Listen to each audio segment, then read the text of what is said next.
Welcome to Washington Policy on the Go. My name is David Bose. I'm the communications well, I wasn't going to say and marketing director, but we have a new marketing director who's on board with us, Amy Ellisor, and you'll be meeting her in, I'm sure, a future episode. But we have a lot to cover today. It's a part of the legislative session where we come to you every week with one of our research directors so that you can learn what's happening in Olympia and be up to date on all that's relevant to your life and your policy needs. Make sure you go to WashingtonPolicy.org because there's only so much we can cover in one thing. And as you know, if you followed Olympia for any time at all, things can change on a dime and something new might happen right away. So checking regularly at WashingtonPolicy.org is a great way to stay up to date. You can also subscribe to our e-newsletter. It's free. We never sell your data. It's easy to do. Just go to our website. We have lots of places to sign up now for that e-newsletter. It comes on Fridays, and we have special video reports that come up over the weekend and occasional special reports from time to time. Vicki Murray joins us now. She is our education expert and Dr. Vicki Murray, I should say. And Vicki, one of the things that you've been looking at of late is the the reports that the state has as far as graduation rates um, versus their readiness for college. Tell me about that work and why it sparked your attention to look into that detail. Well, it's interesting because when you look at the statewide results, and I'm going to the report card that the superintendent of public instruction's office puts out, and you look at the statewide results, and you're going to see a high school graduation rate that's pretty impressive at almost 83%. Yet you start looking at the students who were, you know, what's called on track for college level coursework without remediation. And that 83 compared to maybe 60% of students who are on track in English language arts, then statewide down to just under 30% in math and 36% in science. So I thought, well, I wonder if this is some kind of a fluke or if this is happening at, in various districts. So this is a first look, but looking at the state's largest districts, we're seeing a similar pattern of graduation rates in the 80s, 90s even, yet the ready preparedness for college levels dipping, just dipping down, down, down by subject. So the fear there is that basically you have local districts graduating people who might not be ready for college at all, which, by the way, puts people at a path to failure in college unless they get remedial help there. And that's unfair to the student who's going to college and paying considerable amounts of money in tuition and other things. Am I correct there? Oh, you're absolutely correct. And what's even more disheartening is not only do students, they think, well, wait a minute, I graduated. I thought I was doing everything right. I thought I was up to snuff. I got into college. Not only are they in remedial classes for at least one of the core subjects, but the likelihood of not completing a college degree goes up exponentially the moment you're enrolled in a remedial course. So not only are students having to repeat courses, taxpayers are having to pay twice for the student to learn the same thing. Yeah, it's shocking. I mean, it's when I was at Hillsdale College, which was many moons ago now. But that was the first year they did a test for this because they noticed an increasing problem among students that were coming in that required remedial training on some basic things. And while I did not require that, a number of classmates coming in did. And since then, Hillsdale's changed, but it was in terms of competitiveness and so forth. But it was a much bigger problem than I expected, and I can only imagine that things have not gotten better with time. Whether it's in Washington State or elsewhere. Well, that's what you have to watch for. And one of the things that I find very frustrating, particularly as a researcher, is when things start looking bad, all of a sudden those in political power start changing definitions, and we have to be very careful of how we define proficiency, college ready. In some states, they even don't have a term for remedial classes anymore. They call it developmental or something else. So technically, there's no remedial education at all. That's no way to solve the problem. Yeah, that's one of the things that as someone who's followed education policy over the course of a few decades now, not to the degree that you have. I'm not an expert. I'm a generalist, but I have noticed that people like to and this isn't exclusive to education, but education has a problem with it. They just redefine terms. They have something, they call it something else, and then it's more difficult for people to measure and see where people are because they've changed the test or they've redefined what a failing school is versus a needs resources school or something. So it's hard to find that comparison and follow it over time to see if these differences are made. Yeah, you're noticing the same thing, I take it. Noticing the same things. And that's why, we have the state test, which has been in place since 2015. They've been using it since then. What we're going to want to watch out for is, here's a keyword and tricky phrase, watch out for passing scores or cut scores. So it's like, oh, everything looks fine. But if students can answer a majority of the questions incorrectly and still be deemed passing, we're not doing them any favors. We're just trying to make the adults in charge look better. So we have to be very careful. That's why, although not without its shortcomings, the nation's report card is good because it's been defined pretty consistently, and we can do those sorts of near and long-term comparisons. My name is David Bose. I'm the communications director for Washington Policy Center. I'm speaking with Dr. Vicki Murray. She is our relatively new director for education. She's our Paul W. Locke Research Fellow for Education at Washington Policy Center. And I know one of the things that you've been scrambling to do, and it's a difficult task for any center director, but following that topic, that general topic of education in the legislature, because there's so many components to it and so many bills come up. It's impossible to keep track of it all. But if I were to ask you in layman's terms, what's happening in Olympia? What's the general theme toward education that's taking place in terms of legislation and approaches? How would you describe what you've observed so far this legislative session? Well, David, I think that's a very accurate description of the complexity in education policy. And I would say in many cases, it's needlessly complex. So I like to distill it down. When it comes to education policy, you're either one or the other. You either believe that parents have a fundamental right to direct the education upbringing of their children, which would include parental choice in education, or you think the state should be in charge. And I think that's the dividing line we're seeing play out at the legislature. On one side, we have those who are fighting for parents' fundamental rights to direct the education upbringing of their children by picking the school, the setting, directing education dollars, and those who think the state, children are creatures of the state. So right now, obviously, the state is winning on that front as far as, the desire of the majority is for added state control. What does that look like in terms of proposals right now? And what's the do you sense any weakening toward or sympathy or more empathy toward the idea that, hey, you know what, parents are the ones that are the first and foremost educators of their children. They have the most invested in their children. They're the ones that are going to go that extra mile to find what they need. So maybe we need to put more stock and and more power in their hands.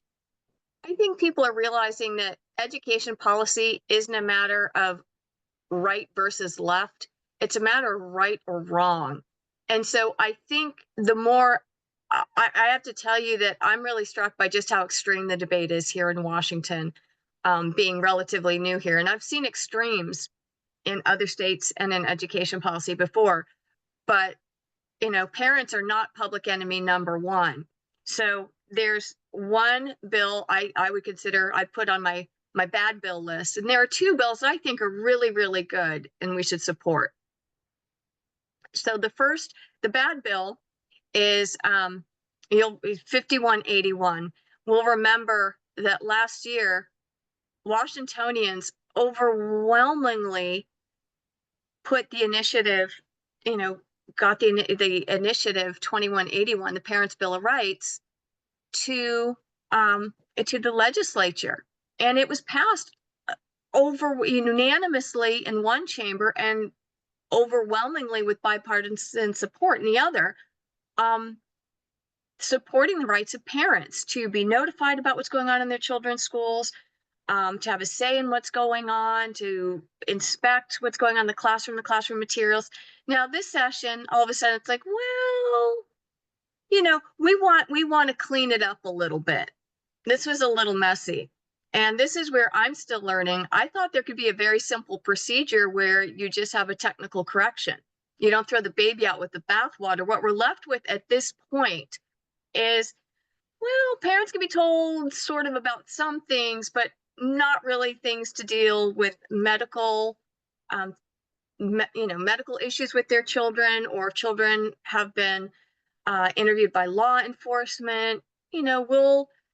We won't tell them immediately, anywhere from 48 to 72 hours. So they're playing games with it. It's there's no such thing as a little bit of parental rights. It's like being a little bit pregnant.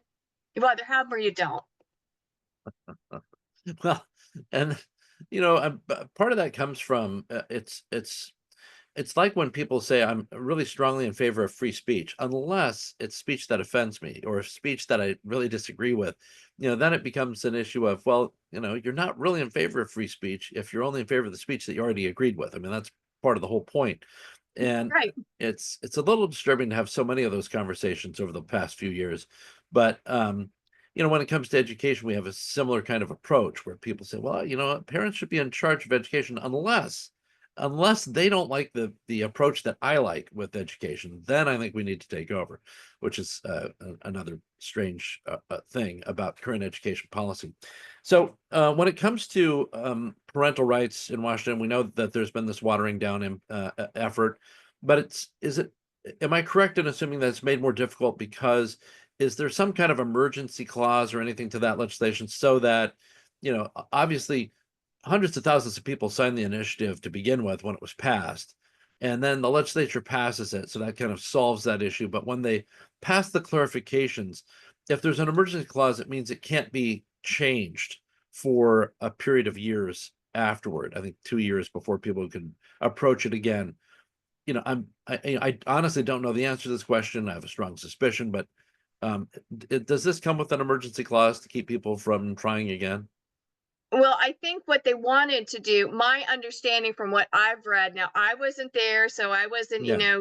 back there when the horse trading was going on.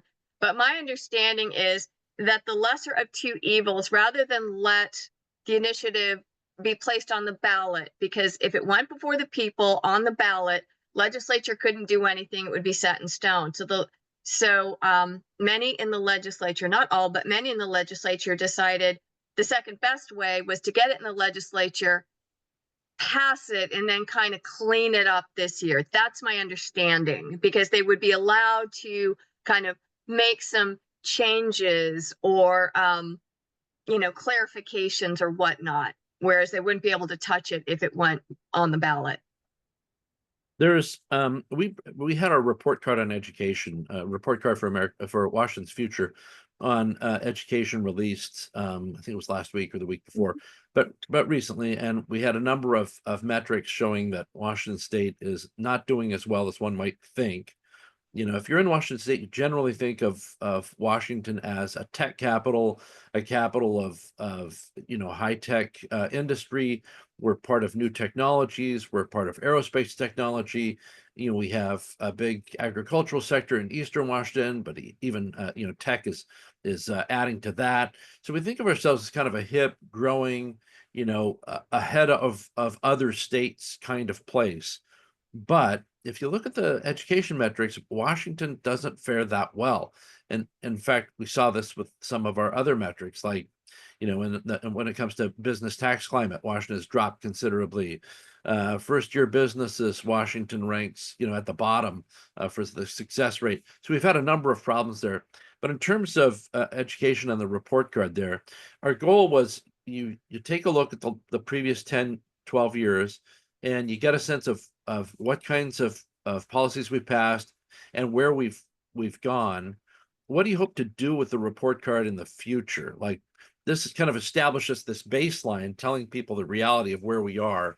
In addition to trying to get that message out more broadly, what do you want to see in the future with tracking the metrics of Washington state education? Well, I think the first step, we can't improve if we don't know where we are. And I think this, I'm going to call it the myth of, Washingtonian exceptionalism. That era is long gone. I think I think we're advancing in so many other ways of our lives. Look at our cell phones, look at our cars. Yet look at how we deliver education. I do have to tell you, David, that coming from out of state, the fact that children are still assigned to school, we ration education literally based on where people can afford to live.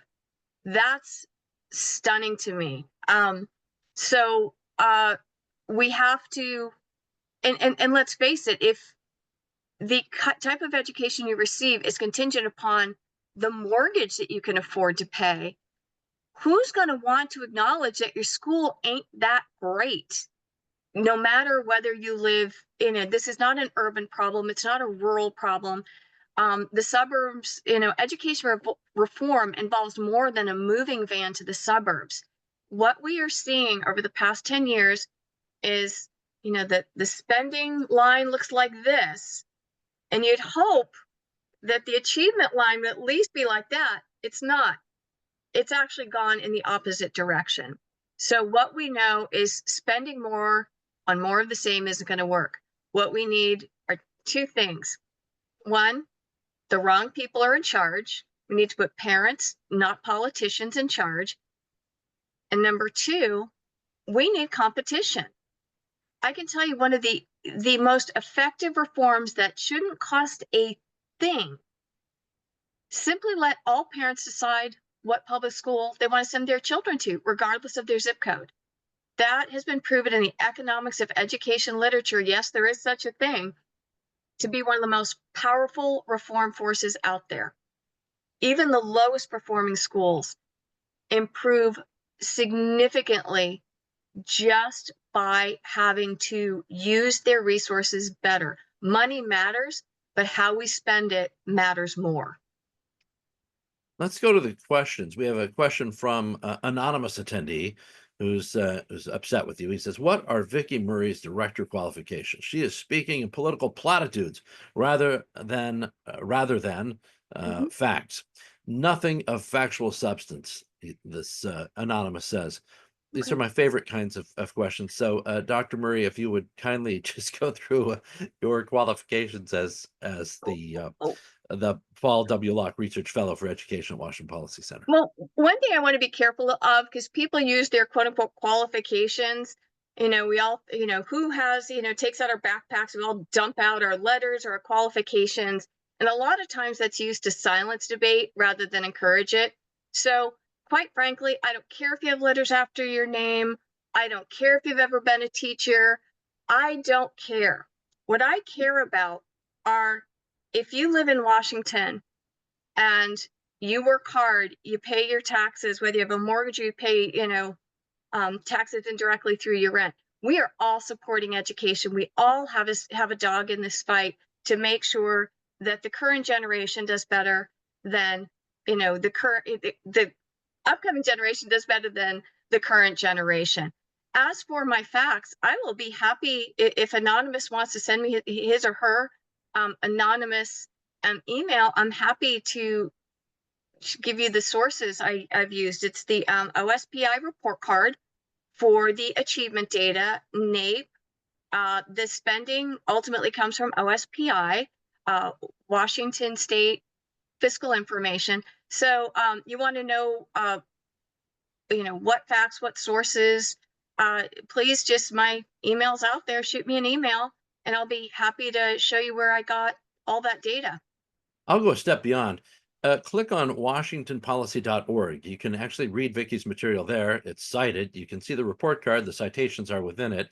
It's very specific data points are referenced in the report card, and they're cited there where you can go and see for yourself the data wasn't, created by Washington Policy Center. It's assembled by Washington Policy Center, and it's found on the official government web pages that collect these kinds of this kind of information. So it's this is kind of classic where, I had a professor that was particularly good, I think, in college at as far as he banned four sentences from class at the very beginning, and it was there is no right or wrong, everything is relative, and there was one variation of that, and that was who's to say. And the who's to say is what this is. It's like, hey, I don't like the direction of this, so I'm going to check the who is being said, saying it instead of what is being said.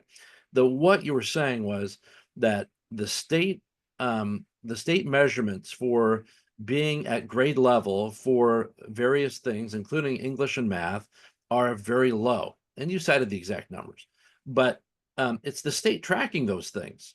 And when you point that out and say, yes, but the state is graduating a vastly higher number of students, many of whom are going to college unprepared for college. That's just a fact. You can look at it, you can see it, the data is right there. It doesn't matter. So when people do this kind of thing, I understand it. It's easy for people to do. They get upset hearing bad news. So you're looking for a way to, deal with it without actually dealing with it. You're looking to just dismiss people, but it's kind of a petty thing. And it's one of those things where you got to be careful of it.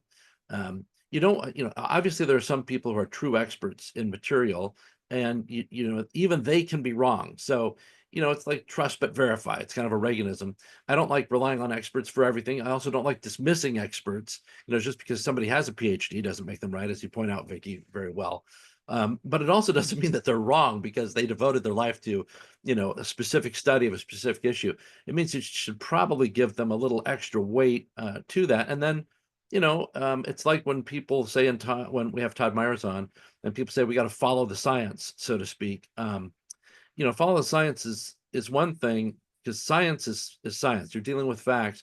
But when it comes to policy priorities after that, or in light of that information, that's political. That's where you decide your values and your priorities might differ from someone else. It doesn't mean that either one of you aren't following the science. It just means that you have different priorities and different values that you're applying to that science. Vicki, is there any other education issue in Olympia that you're tracking right now that hasn't got a lot of attention, that has been of special interest to you, especially based on your scope of work in other states? Well, I'm really excited about two bills in particular. There are more, but the one I'm most excited about is House Bill 1140, the Empowered Scholarship Program. Representative Couture is the primary sponsor of it. And essentially, it's a universal education savings account. And in case you don't know what an education savings account is, don't worry. If you've ever had a health savings account, you have a dedicated use debit card or credit card, and you go out and purchase allowable health, things for your health. Well, the same applies in education. So what I like about education savings accounts, it puts parents in charge of not just where their children are educated, but how they're educated, because parents can pick and choose online curricula, tutors, yes, private school tuition, but also online curricula, and can really customize their children's education to unprecedented levels. And what we're finding is when children get the right educational fit, they do better. And a lot of these children, most of the programs in existence today started out for children with special educational needs. They're thriving, they're being bullied less, they're learning more, they're happier, their parents are happy. And guess what? You don't have to get lawyers involved to ensure that your child is getting all the educational services and products they need to thrive. So these are great programs that I'm really excited about.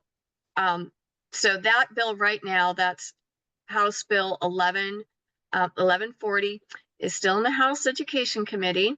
The next one I'm excited about is the BOSS Act, and that is House Bill 1932. Sometimes I transpose the numbers, but it's the Boss Act. And that's a great bill, modeled after the originator, Florida, and most recently, Mississippi. These states decided, well, listen, we are no longer going to pass along children who are not prepared in basic literacy and numeracy. Because what we're finding, what the science clearly shows, is that children who are passed on to fourth grade who are struggling to read really are at huge risk for falling behind and even being misdiagnosed with a learning disability. So this bill has at least a dozen or more different sorts of interventions rather than just passing children along. Requires scientific reading methods, tutoring, special programs, all sorts of interventions, teacher trainings, and things that can be done, and resources for school districts so children don't have to be passed along. So that, I think, is a great idea. Lots of different options to really tailor made for children's needs. But the bottom line is, if we intervene early enough, we can stop that compounding of problems that is just harder to overcome later and a lot more expensive. And when children struggle, the more they struggle, the more at risk they are of dropping out. There's so much going on this legislative session. There's Todd Myers has a legislative preview video that just arrived that is available on our YouTube channel, and it just details a number of ways that taxes could increase in Olympia. This is the week of cutoff, but it does reflect kind of an attitude, which is that if we want education to improve, then we need more money. If we want reform, then it's a money thing. You and I were talking, off air yesterday about that approach, that way of thinking that people have, and you had I thought a good way of kind of a refreshing way of looking at it. You want to share that? Sure, and I'm gonna shamelessly steal some of your examples too, David. Um, let's say you go out to buy a pair of blue jeans. Well, you've got a pair of blue jeans at work that fit. That's fine. You can either pay $50 for a pair of blue jeans or hundreds of dollars for a pair of blue jeans. Do you get, more gold stars because you spent, 10 times or multiple times as much as the pair of blue jeans that works? I think you brought up the great example of a haircut. You go into a place, let's say you pay what, $40 for a haircut, and it looks great, it works. Why are you going to go to another place that charges maybe hundreds of dollars for the same haircut? So we have to start applying these sort of common sense rules. We look for value. There's nothing wrong with spending money on education as long as we get value. And I think that's what people are waking up to. Just spending more isn't reform. Money matters, but where are we going? What results are we getting? Why can't we simply track? Well, if we spend 1,000 more on this program that's working, we could help X number more children. We don't really use metrics that measure student learning. It's a lot of, I think the tide is shifting back towards, let's focus on the essentials, the core academics. The other things are nice, but the must-haves are solid academics and time on task learning, and measuring it to make sure children aren't falling behind. Yeah, I like that. And I like the fact I like that just concise money is not reform. It's not always reform, to do the same thing. It's like, when you're applying it to your household, if you've got to get the oil changed on your car, finding a more expensive place to do it doesn't make the car better. Yes. It might, you might have a bad place that you're going, but odds are you're not necessarily going to improve things that way. So it's important to keep those things in perspective because people can kind of get into that mindset. And then it's hard to look outside of it because you're trapped in your own, the box that you've created for yourself in terms of how you're thinking of things. And if you can break free of that, then it opens the door to many more possibilities. Well, Dr. Vicki Murray, thanks so much for joining us here on Washington Policy on the Go. I know your schedule is extremely busy, so it's great that you took some time out. We have another report card for Washington's future coming out soon. That will be the next one is going to be on our agriculture policy here in Washington State. So be on the lookout for that. We'll also have a transportation report card coming soon as well. Looking forward to sharing that with you. And then we're going to compile the metrics into one easy document that you will be able to share with others. And we hope you will, as we try to change that narrative and get people thinking about where Washington State really is. You know, if you're lost and and you want to find yourself, you need to know where you are first. Find where you are on that map so that you can find your way out. And that's what Washington State needs, is a more realistic assessment of where we are so that we can find our way out and look at things in a realistic manner.